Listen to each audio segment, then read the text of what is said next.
was a guardian angel to all, raised in old. And away we go. All right, give me a count from 1 to 5, please, Craig. 1, 2, 3, 4, 5. Craig, are you still there? Yes. Yeah, I'm just getting you back for the Ontario thing you said. It looks like you got some of that Sarnia radiation on your brain, too.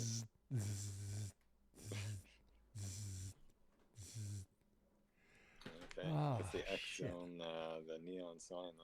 You do a pretty good impression of a neon sign. Okay. Well, you know the routine, so no sense in... where the hell is... I'm missing one thing here.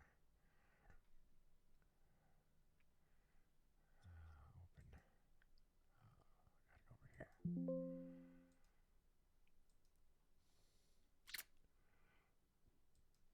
Gotta go over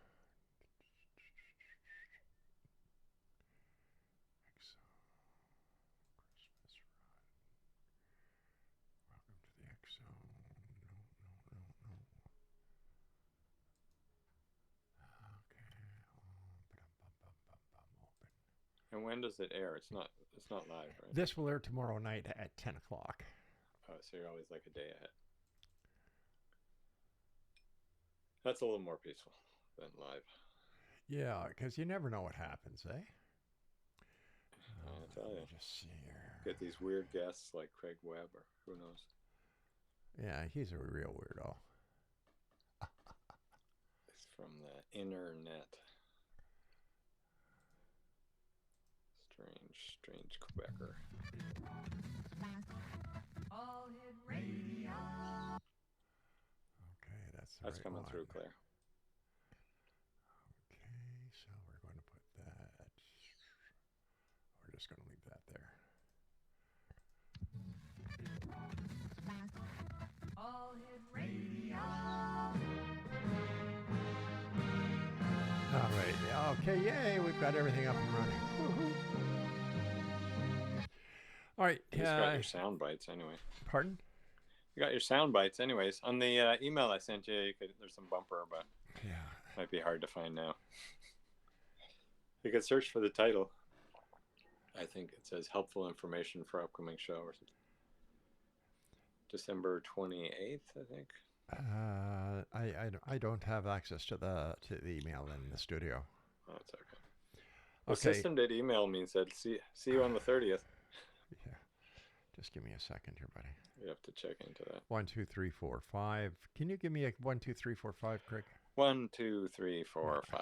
All right, don't yell. 1, 2, 3, 4, 5. Okay, stand by. 14 seconds.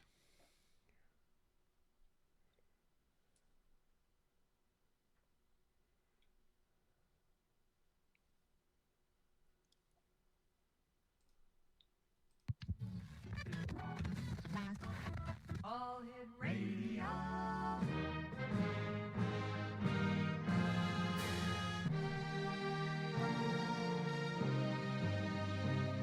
Welcome to the X Zone, a place where fact is fiction and fiction is reality. Now, here's your host, Rob McConnell.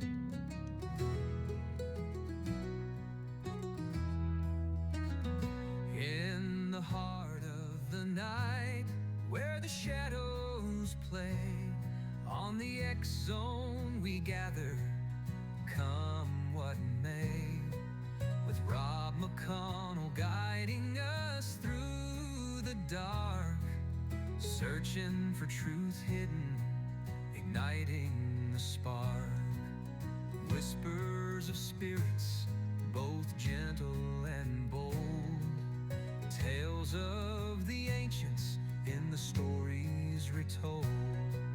From haunted old houses to the echoing halls, we seek the unknown where the mystery calls.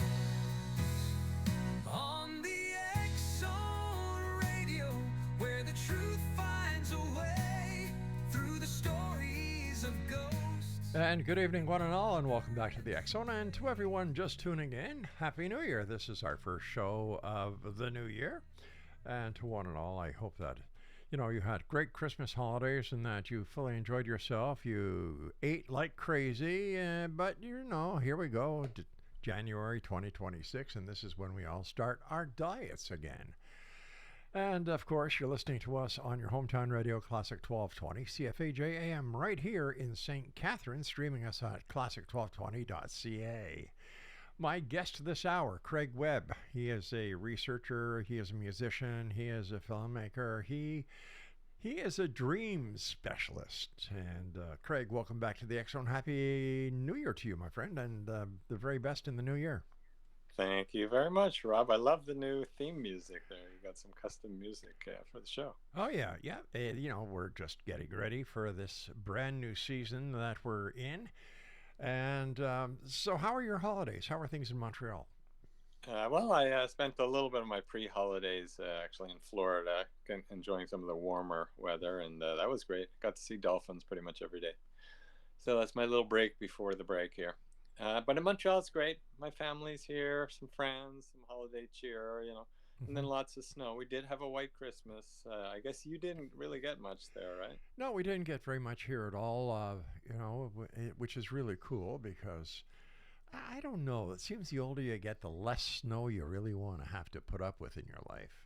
So, I'm just kind of happy that, for kids, Christmas is for kids, right? And Laura and I really didn't go out decorating the house like we usually do. And I don't know, without the kids around, we saw the kids over the holidays, don't get me wrong. Sure.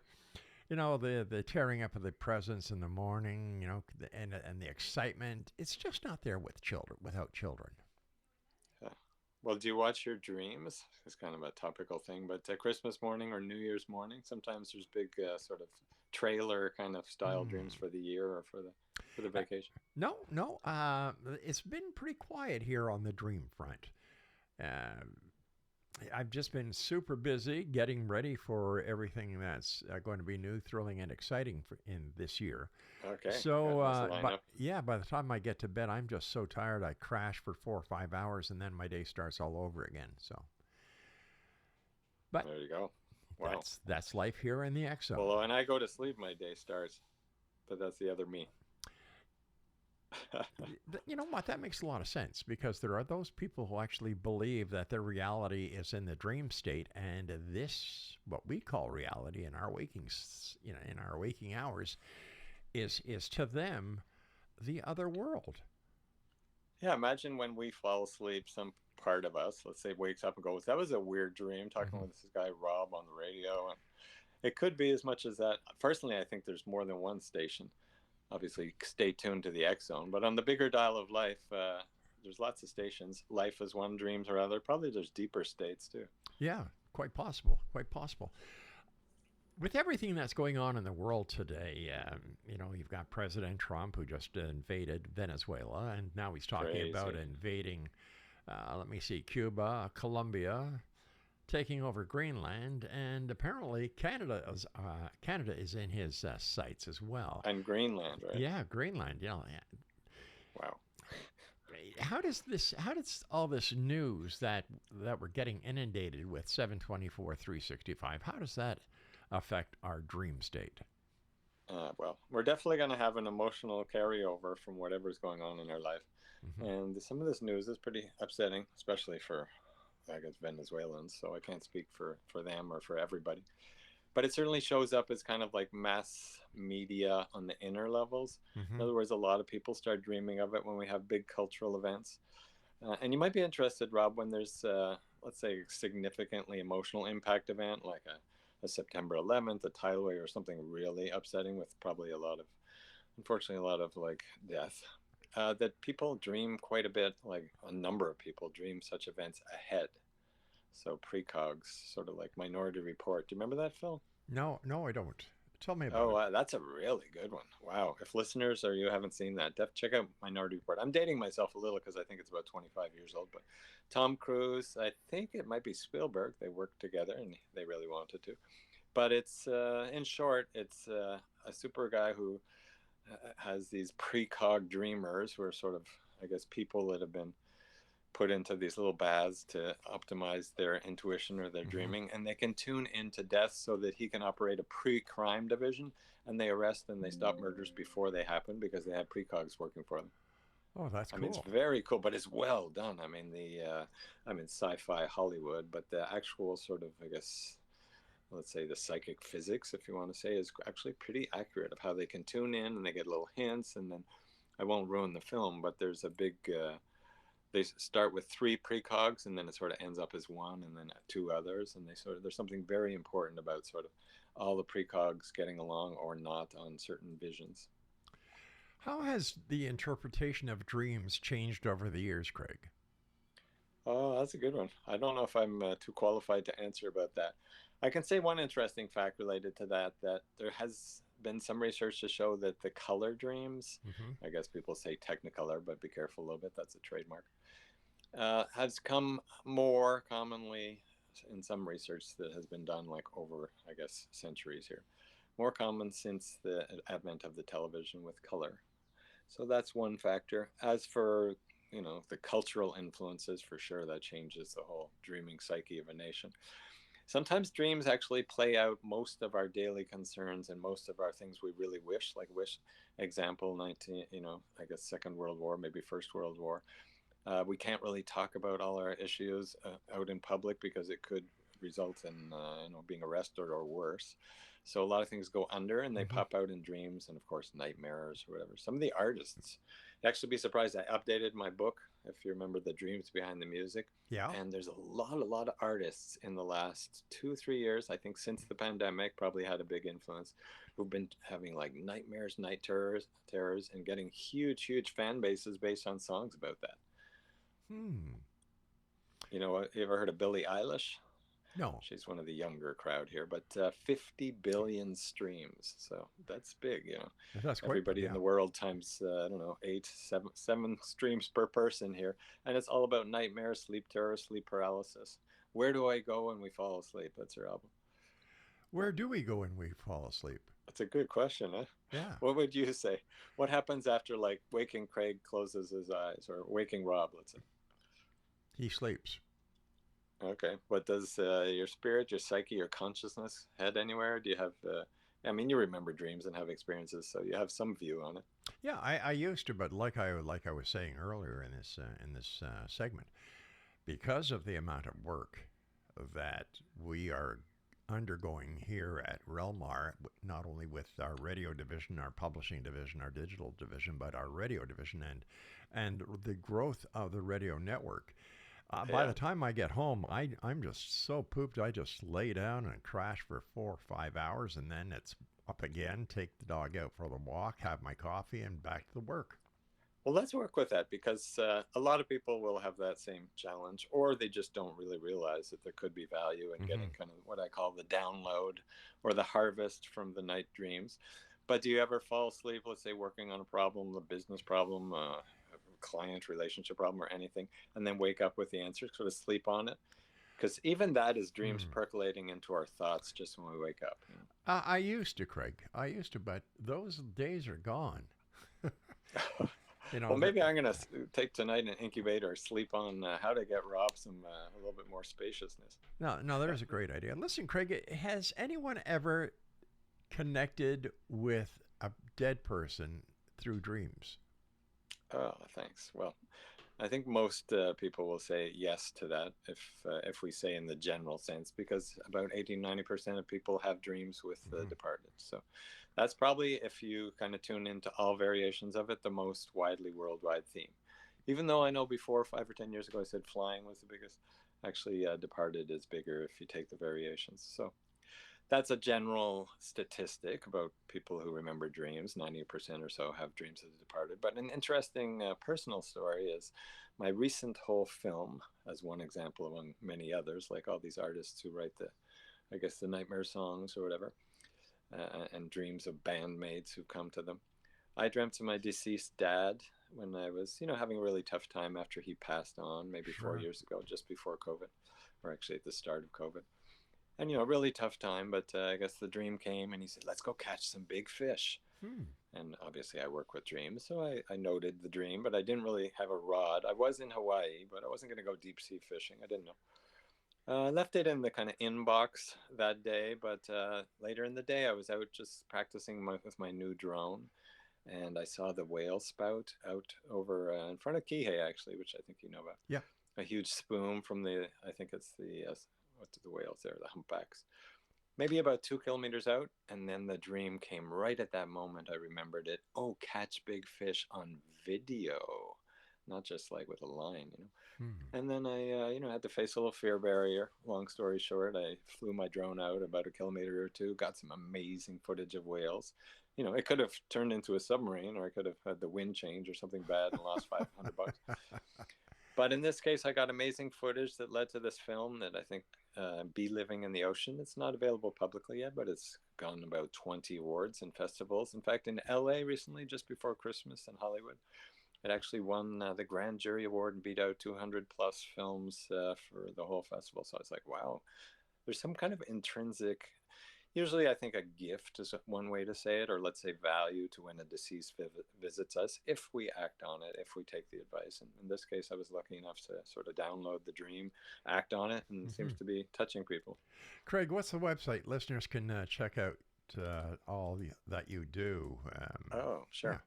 Yeah. Well, if they want to learn about my personal, I guess, sessions, speaking and all that, craigwebb.ca.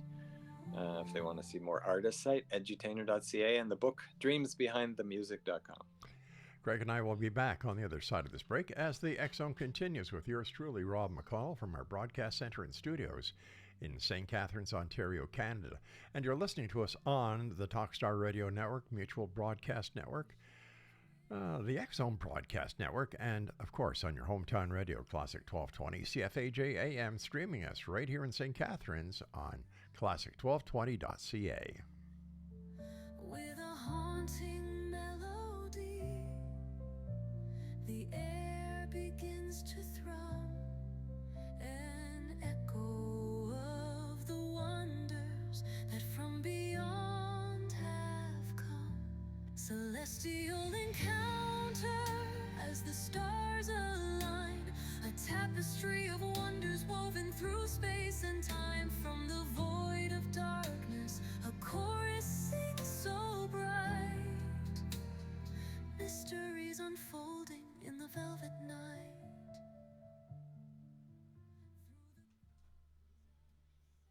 All right, give me a sec here.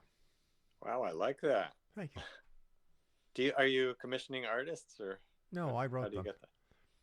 You did? Oh Yeah. my God, that's great. Yeah, no, I write all the bumpers now. And who sang it? I It's have an a whole AI? No, I have a whole bunch of independent artists that I've worked with over the years. Okay, wow. I like it. Thank you. Okay, stand by. We're coming down in 15 seconds.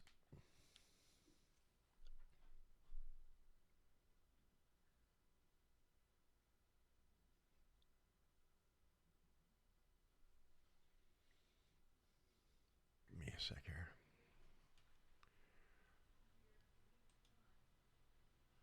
Just a reset.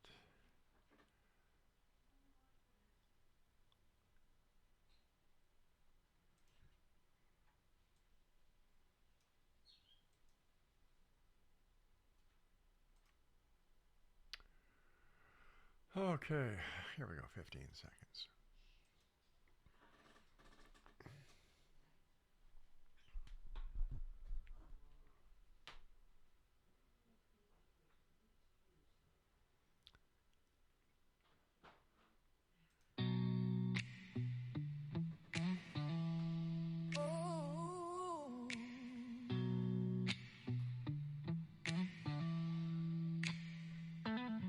Past midnight on Yates Street, the signal hums low. The static's alive and the shadows glow. Through the glass of the control room door, something whispers, we've been here before. Old footsteps echo the real size.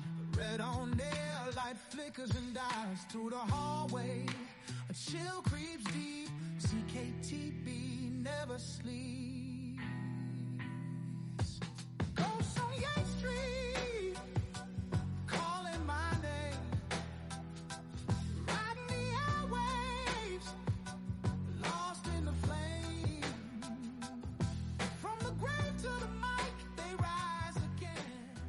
Welcome back, everyone. Are you a skeptic or are you a believer? Send me your email, xzone@xzoneradiotv.com, and tell me what you think. Tell me about your dreams. Tell me if you have had that dream where you're flying, or if you've had a dream within a dream within a dream within a dream.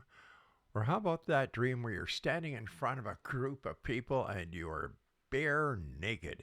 And Craig, what do those dreams mean? Some of these archetypal ones, right, Rob? I think you picked on, 4 of the worldwide themes. Right. Well, one big one, the naked, people go, what, naked? Yeah, that's actually about, let's say, a third of people have it. And what they'll usually notice in that dream, not 100%, but let's say 90% of the people who do have it, is the other people in the dream aren't noticing or really caring that the dreamer, is walking around naked or sometimes scantily dressed. And the lesson, which most of these themes, these recurring dream themes have, is in this case, hey, I'm feeling kind of self-conscious, really kind of exposed, let's say, literally, about something. But whatever the scenario of the dream is showing that actually nobody else is thinking that, so don't worry about it. In a dream, is it possible that the people, for example, in the dream where you're standing in front of a group of people naked, that the people, or some of the people, maybe one or two of the people, are actually dreamers from another, who are actually having the dream of you standing there being naked? Like a spy who's coming in your dream. Yeah, something like that. Well, now we're moving into Inception. Do you remember that film? Nope. With Leonardo DiCaprio and some of the other great actors there. I very rarely watch movies, my friend. I just don't have time. Yeah. Well, that's a Christopher Nolan classic, really. Now it's a classic, I think 15 years or so, that you can see, first of all, dream within a dream. You can see dreams that are sparked or engineered, now they say, with technology. And then the one you just said, you can affect somebody else. You can see somebody else. You can share a space in dreams that then both people remember in waking. In this case, it's shown to be possible. I've had experiences, a little more anecdotal than researched, but where there's overlapping dream scenarios. Not always the exact dream like waking reality, where we'd have like 2 cameras or 2 viewpoints, but let's say the same theme. In fact, any couples or I guess friends, even close friends listening, maybe family members, especially twins, just check a little more regularly with your partner, your family member, your twin. And you'll see that actually very often you're dreaming on the same theme or elements, or sometimes the exact same scene. So it's surprisingly common. You'd be surprised. You ever had one? Nope. Never tuned into something like that somebody else shared with you later? Oh, I dreamt of you doing this and this. Actually, no. Oh. Yeah. Okay. Well, that's a little, put it on the, I guess, inbox of potential experiments to try to get you inspired when you have like 1 minute free, which I don't know when that is. Yeah. For example, can 2 people actually make a date, so to speak, to meet each other in their dreams? Yeah, a date. Well, I'll first share somebody else's story, because I lead students and have coaching clients and classes and things online often. And 2 of my students really wanted to meet, and they were learning lucid dreaming. That's what I teach, and so one of the content things of how to become conscious in the dream. And one of them was getting pretty good, and he remembered in a dream that his intention was to visit the other classmate, go find something recognizable that he could bring back in waking life and sort of remember and then check later. So in this case, the person became conscious in the dream. He went to put his hand on the door handle, except that the handle came off and it wasn't a normal door. And he goes, that's weird, realized it was a dream, and remembered his intention. So in the dream, of course, now he flew up across, I guess, U.S., pretty far across U.S. in his dream, landed in the city, which I guess intuitively somehow the dreamscape knew where the other dreamer from the classmate was. Got the street name very close of the street he landed on. Met the person's father. He later found out that their father guided them to the other classmate's house. Got the address from the door, specific number that I won't share again. This is all in the dream now, but he's conscious in the dream, so lucid. Found out some things from the hallway and her bedroom and whatever. He sort of said, hi, can I come in? And she was open, not necessarily the bedroom or anything too dark like that, but just kind of exploring the house so he could remember. and then checked with me privately. I checked with the other classmate, and there was about 7 very clear hits, including the street name, apartment door number. So some specifics to give, let's say, a loose anecdotal proof, but something that shows definitely possible and probably worth exploring more. Is there a connection between dreaming and reincarnation? Yeah, for sure. I mean, let's say any non-physical sensory perceptions, Mm-hmm. which something before or after this physical life will fall into that category, fits with dreams perfectly.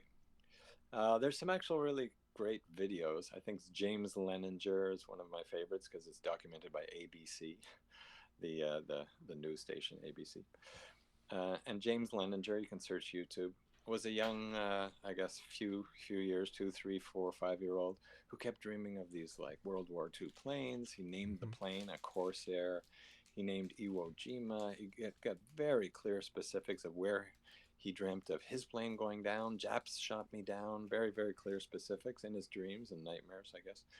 And his parents at first were skeptical, but then the Mm-hmm. dad started noting the data and went to check some of the facts, which all proved true. Long story short, they sort of went to visit the actual place where, let's say, his previous incarnation plane went down. They visited the sister, who was still alive, of his flying mate. So I guess sort of a family member who remembered very well, certainly the guy who was his flying mate on the mission, and who told her, yes, it was specifically where he was shot on this side of the plane, just like his dream said.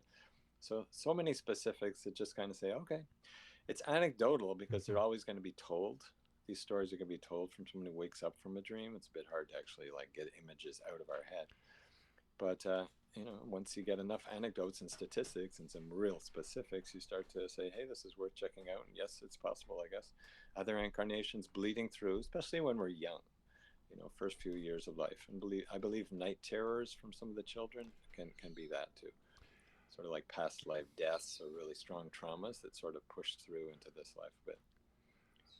When did psychologists and psychiatrists start actually paying attention to dreams as a way to better understand their patient and to help their patient work through psychological problems?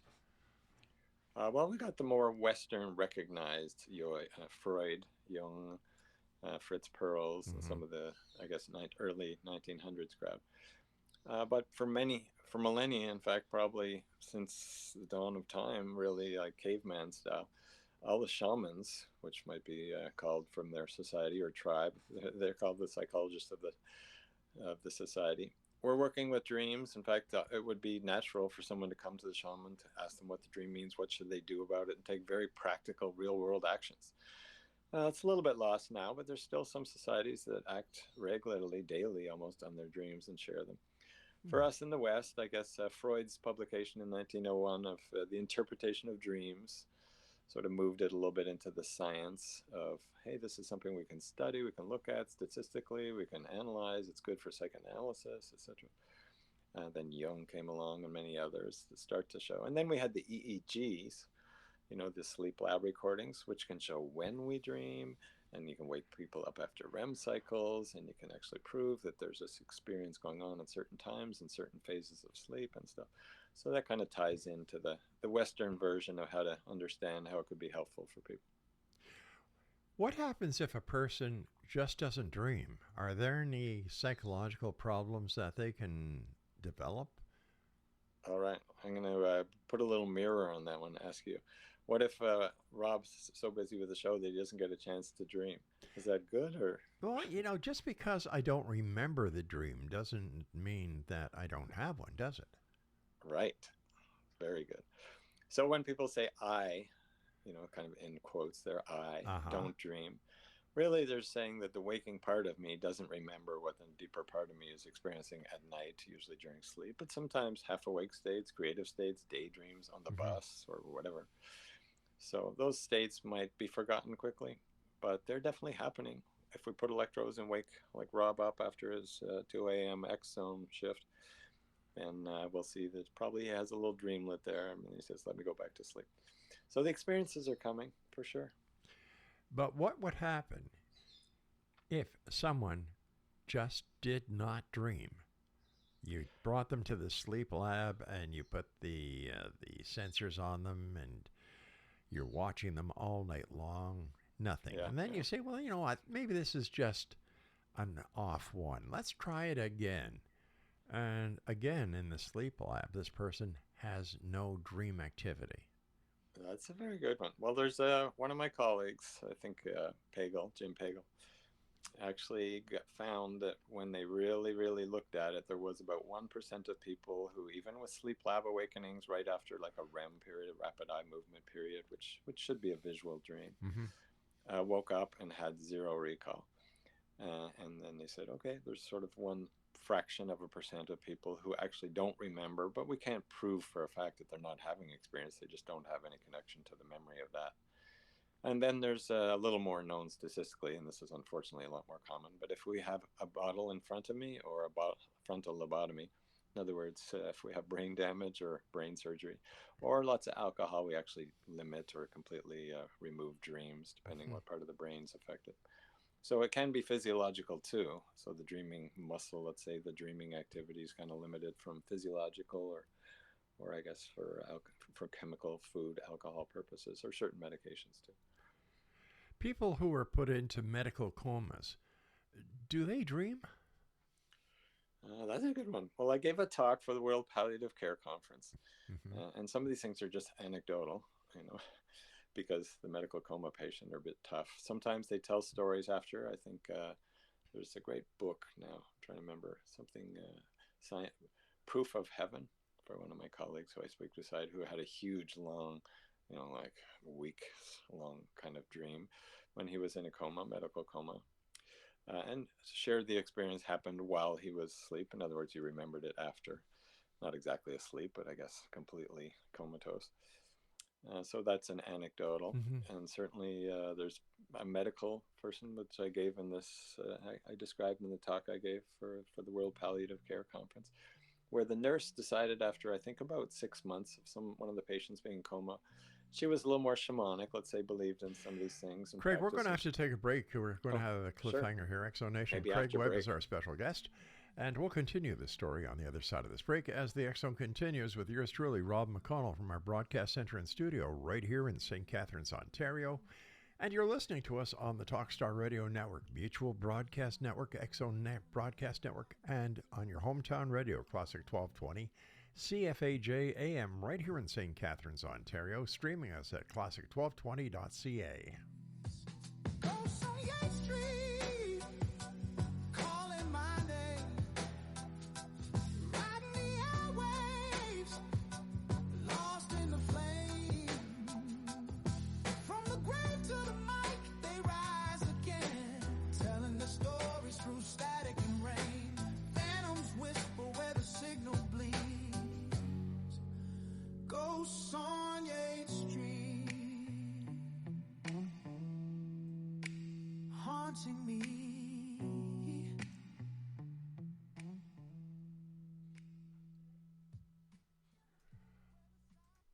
Alrighty, 15 seconds starting now.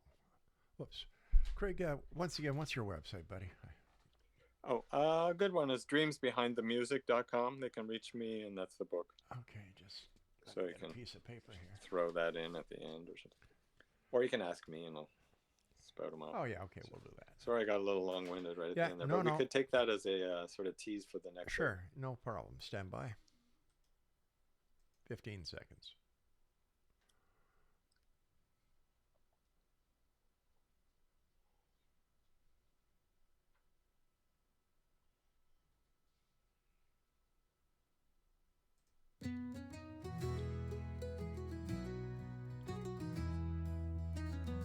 In the heart of the night, where the shadows play, on the X Zone we gather, come what may, with Rob McConnell guiding us through the dark, searching for truth hidden, igniting the spark.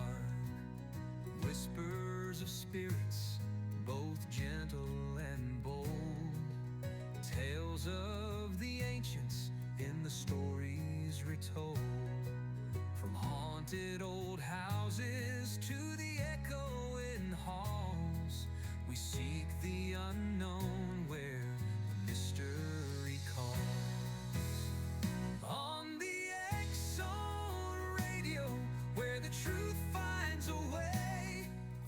Craig Webb is my guest. And Craig, continue that fascinating story that we had to kind of put into a cliffhanger because of the break. Yeah, sure. Well, we were talking about maybe coma patients. Do they Mm-hmm. dream, and what Yeah. do they experience? And it's a bit hard to get the data out from the coma patient. I'll just say one little side research that's kind of interesting because I like to throw in a little research.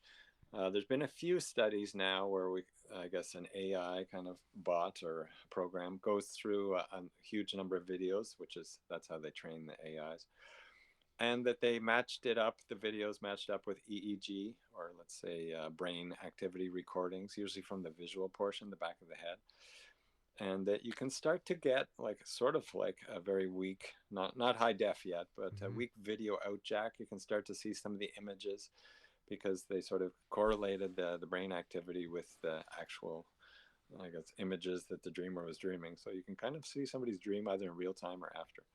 So that's a little interesting. But back to the main story here. So one of the nurses who was working at a palliative care center, or I guess medical sort of palliative, one of her patients actually went into a 6 months or so coma.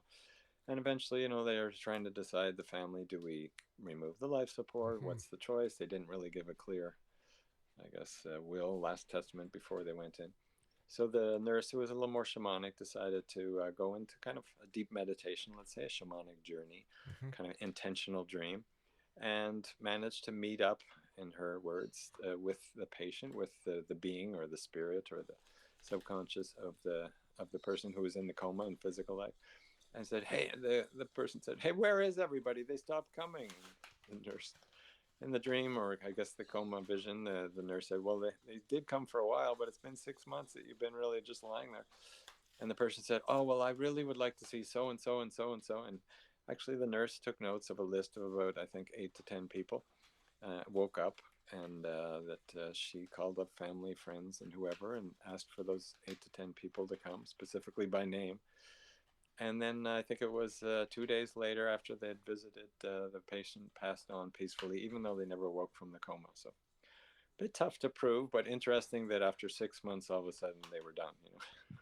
Craig, what was it that inspired you to do the work that you're doing with dream research? Well, there's lots of aspects to it. So most of what I do, talk, even my language, jewelry, body, haircut, name it, not on purpose really, just sort of naturally comes, are affected by my own dreams. So I did have a big calling dream. I call it sort of a life path, or Mm-hmm. let's say a career dream. When I was younger and wishing, hey, what can I do with my talents and the different gifts that I've been fortunate to have, a good upbringing, and maybe a little bit of intelligence here, and some of the skills that I had.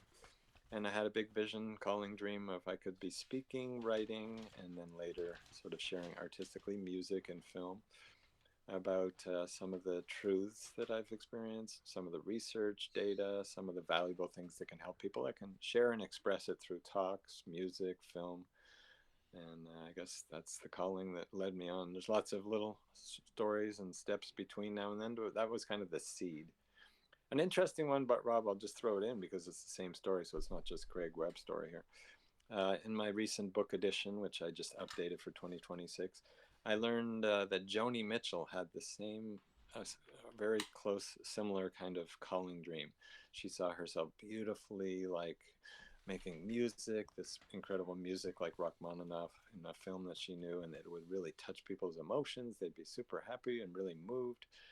But the family was kind of poor. They're from southern Ontario, and so she said, "Okay, well, can we have a piano?" And she kept asking, but Mm-hmm. there was not enough funds for it. But eventually, I think maybe a year or so later, a big truck pulled up from some other city into the driveway, and there it was, her piano, and that started her whole career, which I think 10 Grammys and 18 other nominations and many, many other awards and accolades later, sparked by the DNA dream, or the initial calling dream of, hey, I can make beautiful music. So there's some of those out there who actually track that their whole life path came from a dream, and I guess I'm lucky to be one of them. And of course, Joni Mitchell is a very famous Canadian folk singer that moved Right. down to the States. And wasn't she married to Geffen for a while? Entirely possible. I haven't Yeah. followed my social media, but I know that she was very close with Prince, another sort of lucid Mm-hmm. dreaming artist. So they had I guess, at least a very strong artistic connection. I'm not sure what else. So, if somebody wants to become a dream analyst, is there such a profession as that? Absolutely.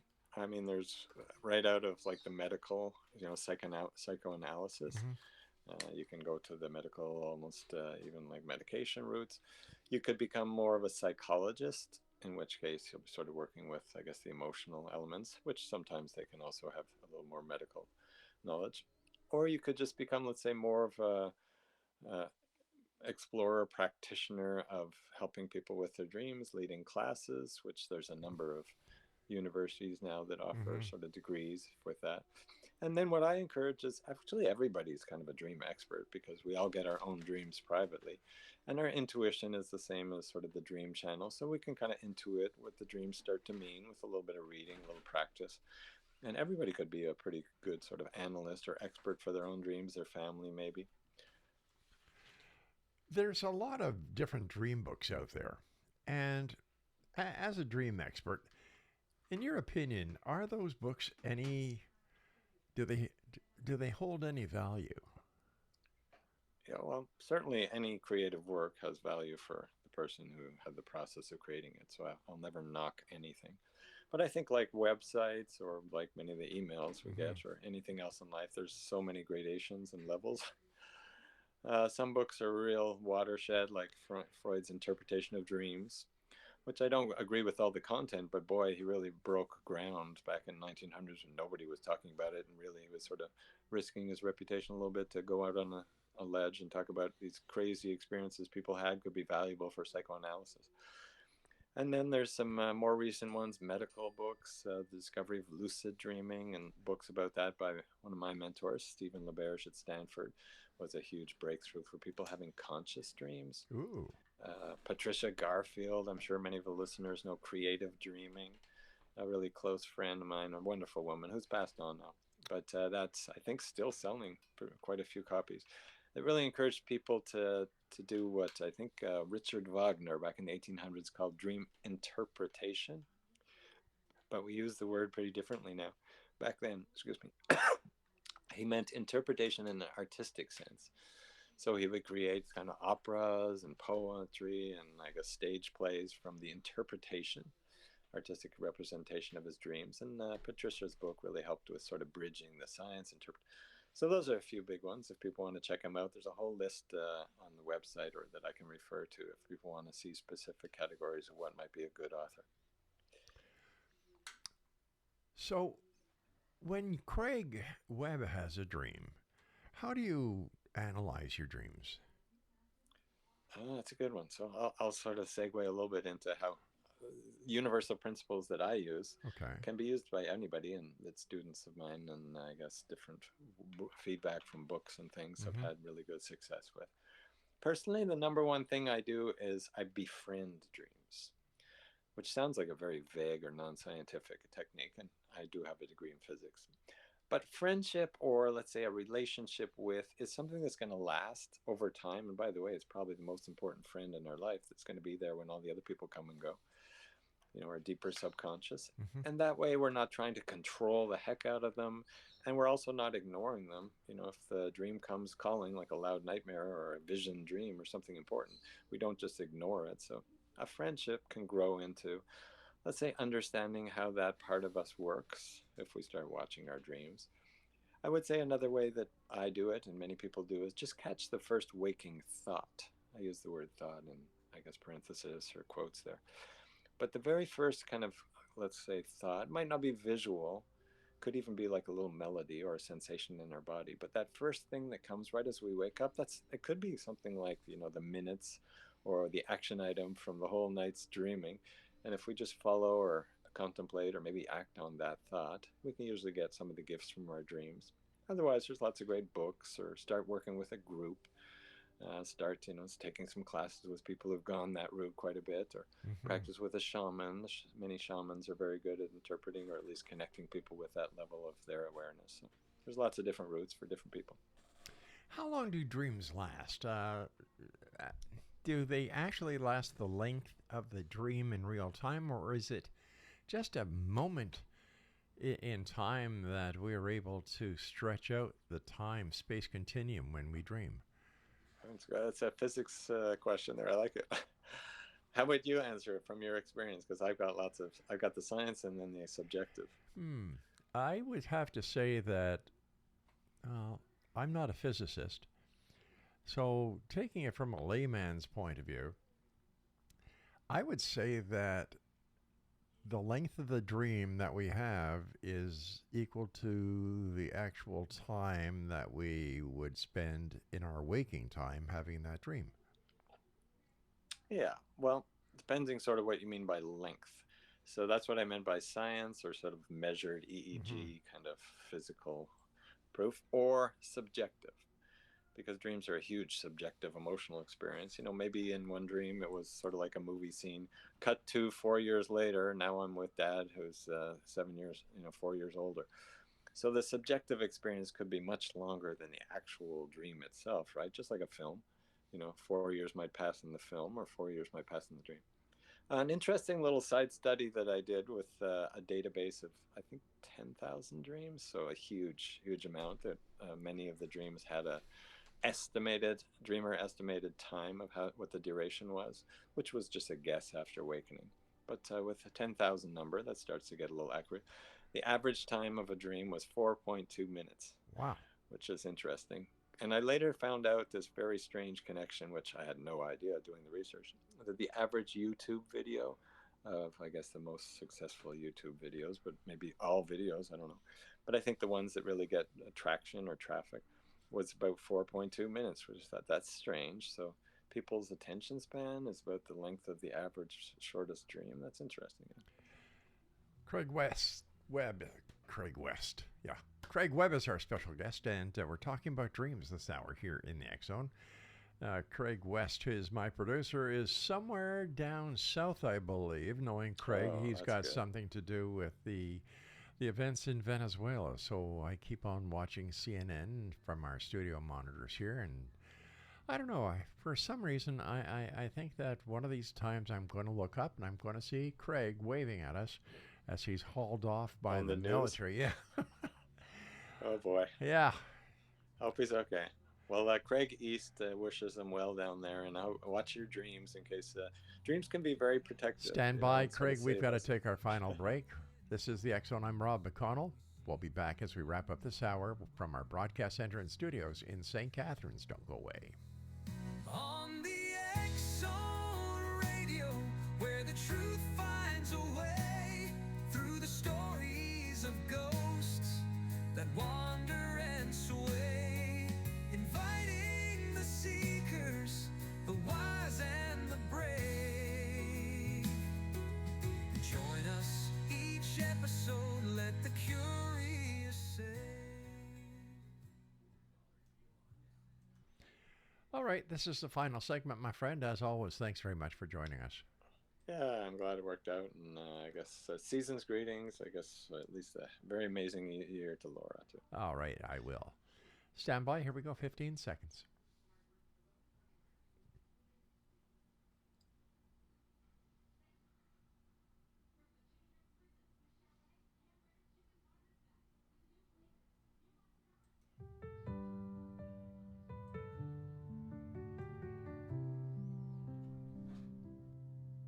In a quiet town called Carricknan, near the river's gentle call, lived a woman with a light so pure, she gave her love to all. She walked the streets of Montreal with grace and steady hands, working for the salvage folk from far off London lands. My mother, my friend, a soul so kind, a guardian angel through space and time. With open arms and a heart so wide, she stood by me, by every side. From Camley's lanes to Heaven's Hall, she was a guardian angel to all. Raised in old Camley with stories. welcome back. Craig Webb is our special guest. Speaking about Montreal, Craig is in Montreal. He does his research there. And Craig, how can listeners contact you if they would like to send you one of their weird, wacky, bizarre dreams? Yeah, always love to hear from people, new experiences. Sometimes I can offer a lot of guidance in a short little message or email, or if necessary, a call if they want to go deeper. I lead teleclasses. People can check out applieddreaming.com with two D's in the middle there, Applied Dreaming. If they want to reach me, I guess, for speaking engagements, sometimes I've even done sort of like celebrity parties as dream analyst, or other shared music too, dream inspired music. craigwebb.ca.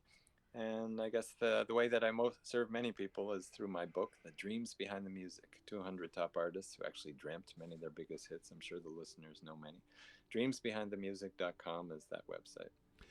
Can you share with us some of the artists that you've featured in your book and tell us a little bit about their dreams? Sure, that's a great one. By the way, I think there's 250 or so now, since it's a newly updated edition for 2026 here. We did mention about Joni Mitchell, which was a new one I added tonight. One that might be of interest. Earlier we were talking about deceased people who come and visit us in dreams. Mm-hmm. Sammy Hagar. I don't know if you recognize the rocker. Yeah. He's a famous rocker here. I think he was in various groups, but later he was pretty well known for being in Van Halen after David Lee Roth sort of got the boot, I think. And he dreamt of the deceased Eddie Van Halen, I guess the band's namesake, who came in a dream and said, hey, I got this amazing riff. Remember this one we practiced? Played it for him in a dream and said, let's make some music together, bro. And in the dream he did. And I guess a few years later, he put out the song to honor, I guess, because Eddie Van Halen has passed on, he wanted to really say thank you and goodbye and bless his journey and sort of close that life, that part of his life with gratitude. And he published that song. So that's one of, I think, about 5 or 6 stories where artists wrote songs in a collaboration with the deceased. Collaboration. I mean, that's a weird use of that word, isn't it, Rob? It sure is. It certainly is. I'm getting help from the other side for this. Yeah, I need some arrangement. Oh, I'll just dream with them again tonight. Yeah. So who else has had their dreams help them to find fame and fortune? Well, I love those ones because they're fascinating. So there's an interesting one, Bono. Mm-hmm. Many people know U2, the big, I think one of the top world groups of rockers.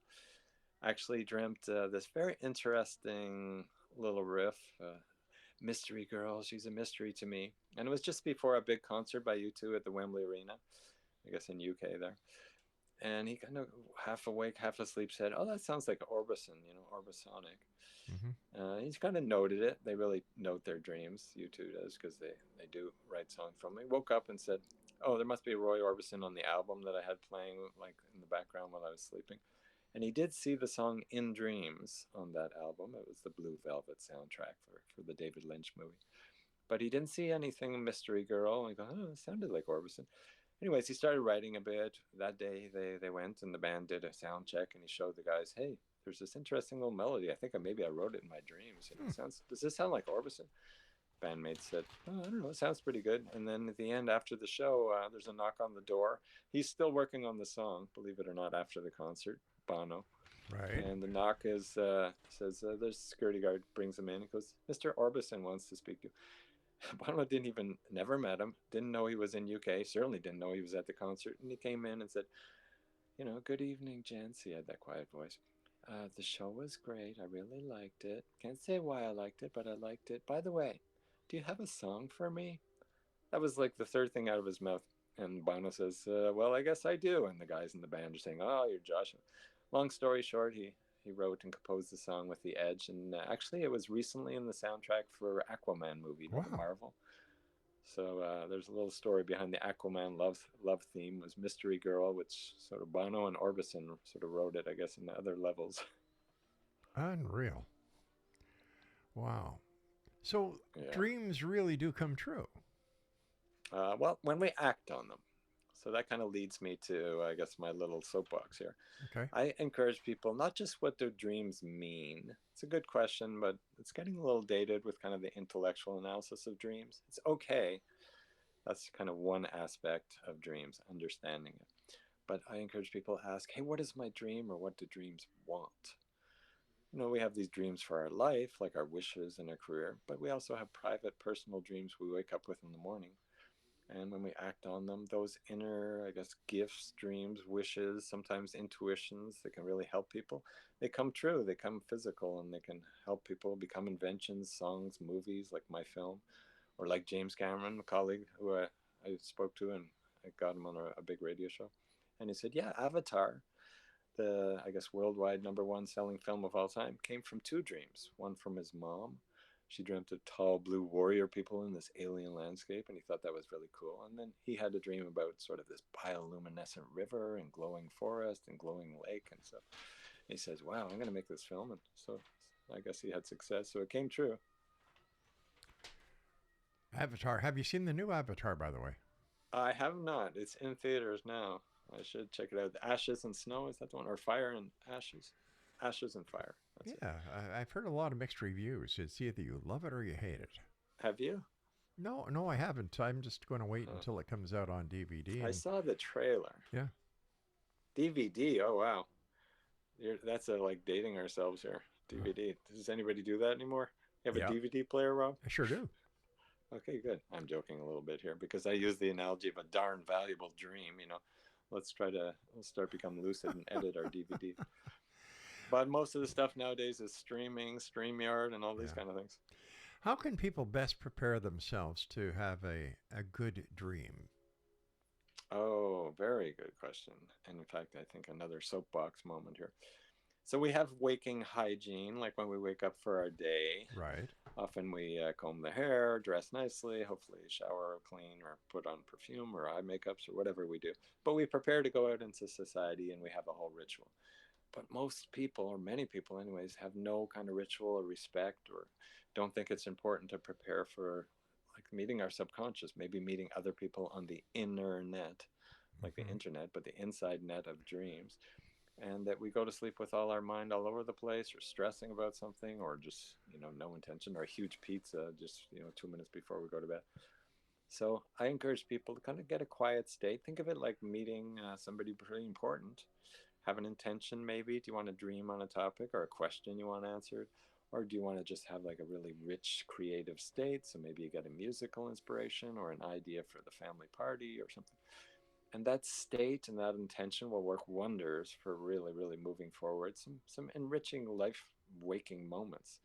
We may or may not remember the dream and act on it, but the next morning we might get an intuition or that first waking thought that guides us to some really cool actions that are kind of dream inspired. The DNA, the deep level behind the idea that comes in that early morning or the dream recall, right, can really work into this whole amazing event that's quite different than just like, I thought about it.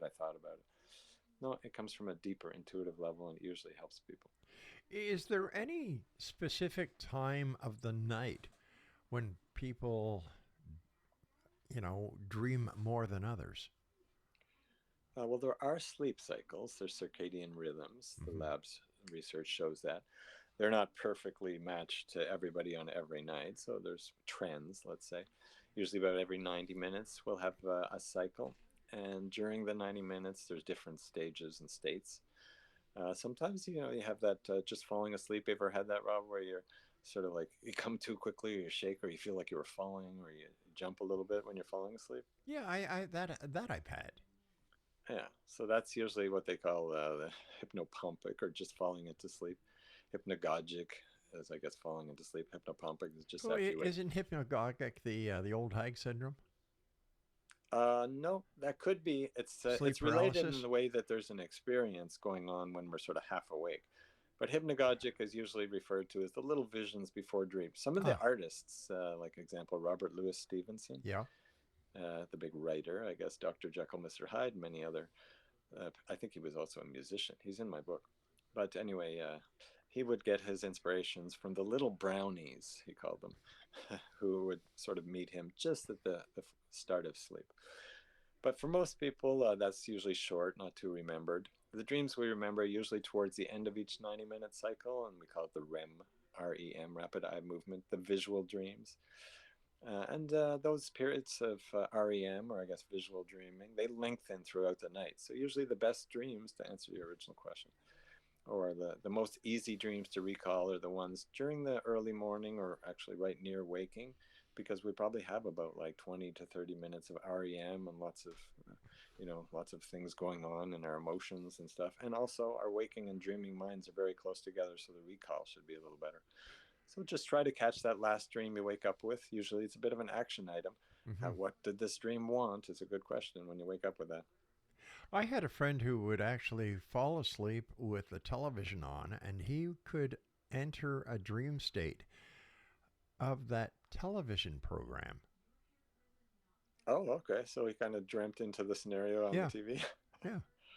That's pretty interesting. That's how I you hope used to. none of the listeners are doing that right now. Oh, I doubt Stay it. awake for the rest of the That's show, it. but maybe That's it. after the show. That's it. Especially if you're driving your car on the QEW or the, any other road Absolutely. here in Ontario. We don't want you getting into problems with the OPP or the NRP. Well, We've there's got a huge conference happening now on that theme. I mean, that's one of the elements. It's called the Dream Engineering Conference. I'm not super happy about the title or the idea of engineering dreams, because it may be not always recognizing that there's a pretty sacred space there too, not just crush and do what we want with it. Craig. But that's happening next weekend. All right, Craig, we've got about 30 seconds before I have to say so long. So quickly, let our listeners know how they can find out more about you and how they can visit your websites. Okay, well, thanks again for having me on, Rob. And My pleasure, hope my all friend. listeners got something beneficial. Come visit dreamsbehindthemusic.com, and you can reach and email me through there. And check out my book, Different Music, and reach out to me. We love it. All right, that's Craig Webb in Montreal. Dreams has been the topic of this first hour of tonight's show. I'll be back on the other side of this news break as we continue here in the X Zone with yours truly, Rob McConnell, from our broadcast center and studios in St. Catharines, Ontario, Canada. And you're listening to us on the X Zone Broadcast Network, Talkstar Radio Network, Mutual Broadcast Network, and on your hometown radio, Classic 1220 CFAJ AM, right here in St. Catharines, Ontario. And they stream us around the world at classic1220.ca. Don't go away, we'll be right back. Tales of the ancients in the stories retold, from haunted old houses to the echoing halls. We seek the unknown where the mystery calls. On the X-Zone Radio, where the truth finds a way through the stories of ghosts that wander and sway, inviting the seekers, the wise and the brave. Join us each episode, let the curious say, with voices like Larry